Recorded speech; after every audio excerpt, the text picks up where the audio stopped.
कवटीचा आणि टाळूचा विकास कसा होतो याविषयी आपण आता चर्चा करूया. शिशूची कवटी चेहऱ्याच्या तुलनेने मोठी असते व टाळू नरम असतो. डोक्याच्या मधला भाग टाळूचा आहे असं समजलं जातं. कवटीतील चपट्या हाडाच्या विशिष्ट भागाचा विकास न झाल्यामुळे तो भाग नरम असतो. यालाच आपण टाळू असे म्हणतो आहे ना. म्हणजे मधला जो भाग आहे त्यामध्ये हाडांचा विकास परिपूर्ण झालेला नसतो किंवा हाडांना टणकपणा जो येतो तो आलेला नसतो. हाडांची निर्मिती फक्त झालेली असते आणि त्याच्यामुळे टाळूचा भाग नरम असतो. जन्मानंतर इतर भाग कठीण होतो, परंतु टाळूचे अस्थिकरण होण्यास शिशूला 1 ते 1.5 वर्षाचा कालावधी लागतो. जन्माच्या वेळी भ्रूणाचे डोके बाहेर येत असताना टाळूच्या ठिकाणी असलेली कवटीची हाडं जवळ येऊन कवटीचा व्यास कमी होतो. म्हणजे जेव्हा भ्रूणाचं शरीर किंवा त्या गर्भाचं शरीर किंवा गर्भामध्ये असलेलं त्या बालकाचं शरीर जेव्हा आईच्या काय म्हणतात गर्भाशयातून बाहेर पडते तेव्हा काय होतं, डोक्याचा भाग पहिले बाहेर पडतो आणि त्याच्यामुळे डोकं बाहेर काढण्यासाठी म्हणजे ते जे अवयव असतात किंवा तिथल्या ज्या स्नायूंची जी लवचिकता असते ती सुरुवातीला कमी असल्यामुळे डोक्यातील हे जे काय म्हणतात हाडं असतात ते काय होतात, संकुचित होतात. मग डोकं बाहेर आल्यानंतर मात्र मग हळूहळू त्याची तन्यता वाढल्यानंतर मग मुलांचं शरीर हे बाहेर सहजरित्या पडतं. परंतु सुरुवातीला डोकं बाहेर येत असल्यामुळे हे जे हाडं असतात ते काय होतात, संकुचित पावतात आणि संकुचित पावल्यामुळे त्या ठिकाणी एक प्रकारचा गड्डा होतो आणि त्या ठिकाणी टाळू हा काय राहतो, नरम राहतो. आणि म्हणून त्यामुळे हे टाळू भरून काढण्यासाठी जवळपास 1 ते 1.5 वर्ष लागतं. मुलाच्या डोक्यामध्ये भरपूर तेल टाकलं किंवा त्याला मालिश करताना टाळू भरण्यासाठी ज्या काही गोष्टी लागतात त्या जर केल्या तर काय होतात, मुलांची टाळू व्यवस्थित भरते आणि त्याला एक प्रकारचं मजबूती प्राप्त होते किंवा त्याला एक प्रकारची परिपक्वता प्राप्त होते. आणि त्याच्यामुळे मातेच्या योनीतून शिशूचे डोके बाहेर येण्यास काय होते, मदत होते. हे जे टाळूतील किंवा कवटीतील हे जे हाडं असतात ते काय होतात, संकुचित पावतात आणि त्याच्यामुळे गर्भ बाहेर पडण्यासाठी आईला मदत होत असते. अस्थिविकासाच्या प्रक्रियेमध्ये मुख्यतः हाडांची वाढ होते, त्याचे स्वरूप बदलते व त्यांच्या संख्येत बदल होतो.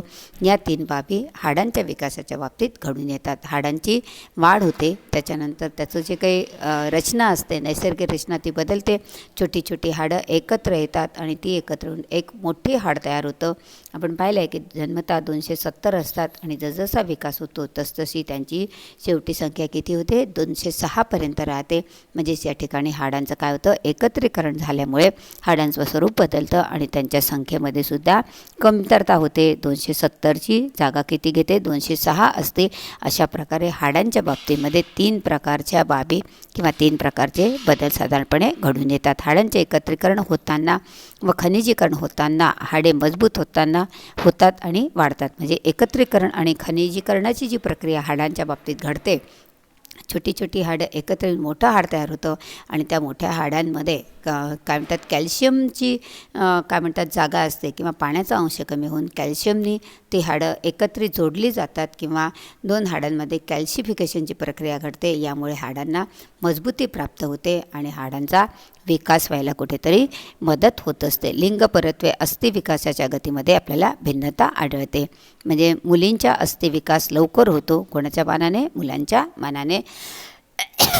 कार्टिलेज आणि ग्रिसल यापासून हाडे तयार होतात व वयाच्या वाढीसोबत कार्टिलेजचे प्रमाण हळूहळू कमी होत जाते आणि हाडं कडक बनायला सुरुवात होते. कार्टिलेजमध्ये जे मी म्हणते पाण्याचा अंश तर त्याला काय म्हणतात सायंटिफिक लँग्वेजमध्ये कार्टिलेज म्हणतात. कार्टिलेज हळूहळू कमी होत जातं. त्या ठिकाणी कॅल्शिफिकेशनची खनिजीकरणाची प्रक्रिया घडते आणि हाडांना एक प्रकारची काय म्हणतात कडकपणा प्राप्त होतो किंवा एक प्रकारची हाडांना परिपक्वता येते आणि मग 1 ते 1.5 ते 2 वर्षामध्ये टाळू भरून निघते किंवा टाळूतील हाडं आहे त्याला एक प्रकारची मजबूती प्राप्त होते आणि त्यांचा काय होतं, विकास होत असतो.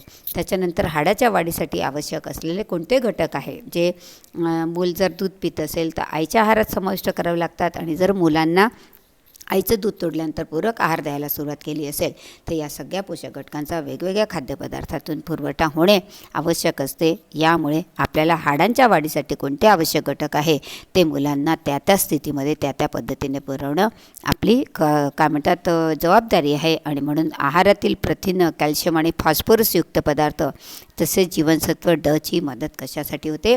हाडांच्या विकासासाठी होते. आता आपण आतापर्यंत पाहिलं होतं की कॅल्शियम, फॉस्फरस आणि जीवनसत्व ट, परंतु आहारामध्ये प्रथिनांचं प्रमाण जर योग्य असेल तर हाडांची जी मजबूती आहे, विकास आहे, तो द्रुतगतीनं होत असतो आणि त्याच्यामुळे आहारामध्ये कॅल्शियम, फॉस्फरस, जीवनसत्व ड सोबत प्रथिनांची सुद्धा तेवढीच मदत लागत असते हाडांच्या विकासासाठी. आणि त्याच्यामुळे आईचा आहार किंवा मुलांचा आहार ठरवताना, त्यांचं आहार आयोजन करताना प्रथिनं, कॅल्शियम, फॉस्फरसयुक्त पदार्थ आणि जीवनसत्व ड युक्त पदार्थ तर आपल्याला टाकता येत नाही, परंतु सूर्यप्रकाशामध्ये तेलाची मालिश करून गर्भवती स्त्रीला किंवा धात्री स्त्रीला जर आपण कोवळ्या उन्हामध्ये बसण्यासाठी जर तिला सूचना दिल्या किंवा त्या लहान बालकाला कोवळ्या उन्हामध्ये तेलाची मालिश करून जर कोवळ्या उन्हामध्ये ठेवलं तर त्याच्या शरीरामध्ये काय होतं?